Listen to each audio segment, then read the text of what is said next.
नमस्कार। वैदिक गर्भ संस्कार में आप सभी का स्वागत करती हूँ। कार्तिक मास के शुक्ल पक्ष की एकादशी को देव उठनी एकादशी कहा जाता है। इसे हम प्रबोधिनी एकादशी नाम से भी जानते हैं। तो आज हम इस वीडियो में आप सभी को देव उठनी एकादशी व्रत का महत्व एवं कथा सुनाएंगे, जिससे हर गर्भवती माता ध्यान देकर एकाग्र चित्त के साथ जरूर सुने। शिशु में उतरेंगे आध्यात्मिकता के सभी गुण। तो आइए सबसे पहले जानते हैं देव उठनी एकादशी का महत्व।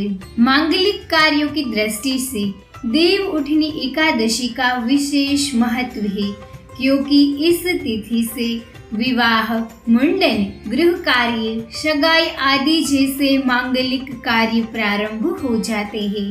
देवशयनी एकादशी से लेकर देव उठनी एकादशी तक 4 माह कोई भी शुभ कार्य नहीं होता है, क्योंकि इन 4 माह भगवान विष्णु योग निद्रा में रहते हैं। देव उठनी एकादशी का व्रत रखने और भगवान विष्णु की पूजा करने से हमें पुण्य फल की प्राप्ति होती है। इस दिन तुलसी विवाह का भी आयोजन किया जाता है। तुलसी विवाह कराने से दाम्पत्य जीवन की समस्याएं भी दूर होती है। तो आइए अब जानते हैं देव उठनी एकादशी की पावन कथा। पौराणिक काल में एक राजा के राज्य में सभी लोग एकादशी व्रत करते थे। इस दिन राज्य के किसी भी व्यक्ति को कुछ भी खाने के लिए नहीं दिया जाता था। एक दिन दूसरे नगर से एक व्यक्ति नौकरी मांगने के लिए राजा के दरबार में आया। उसने राजा से नौकरी की प्रार्थना की। उसकी बातें सुनकर राजा ने कहा, मैं नौकरी तो तुम्हें दे दूंगा, लेकिन एकादशी के दिन तुम्हें अन्न नहीं दिया जाएगा। यह बात सुनकर नौकर खुशी से झूमने लगा और हंसी खुशी उसने शर्त मान ली। लेकिन जब एकादशी व्रत का समय आया, राज्य के सभी लोगों ने व्रत रखा, लेकिन वह नौकर राजा के पास अन्न मांगने के लिए आया। राजा ने उसे फलाहार का सामान दिया, लेकिन वह गिड़गिड़ाया कि इससे उसकी भूख नहीं मिटेगी, वह भूखा ही मर जाएगा। राजा ने उसे अपनी शर्त दोहराई।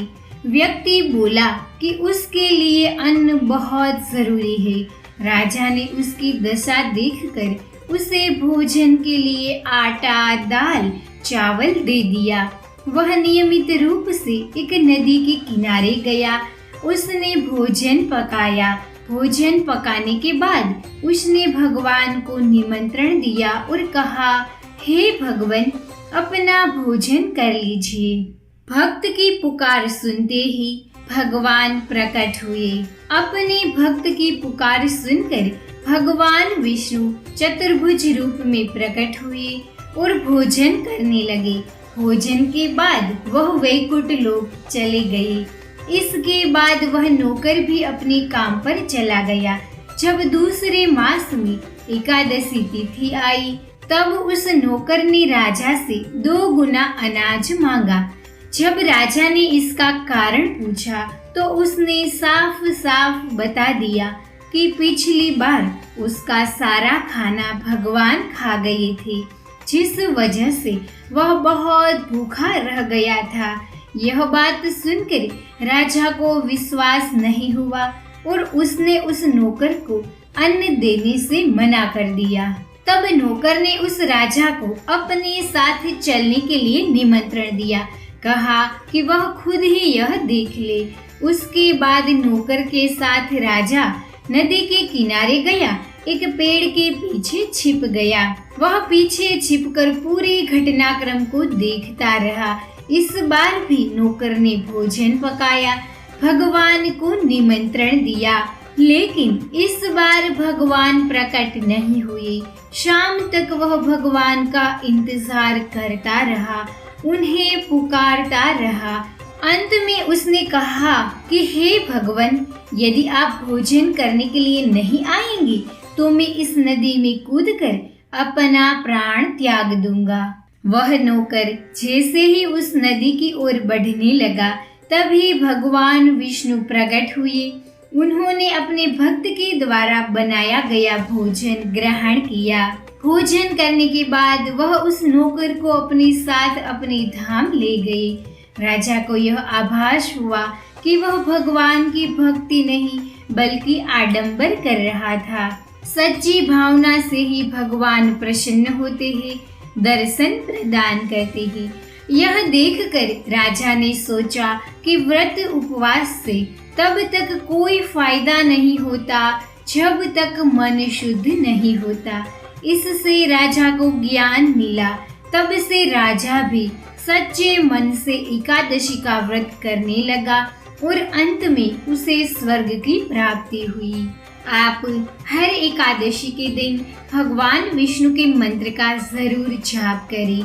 आप ओम नमो नारायणाय, ओम नमो भगवते वासुदेवाय यह मंत्र जरूर सुने, जिसकी लिंक मैंने डिस्क्रिप्शन में दी हुई है। गर्भावस्था के दौरान विष्णु अष्टाक्षर मंत्र बहुत ही लाभदायक होता है। आपको यह एकादशी व्रत की कथा कैसी लगी मुझे कमेंट में जरूर बताइएगा।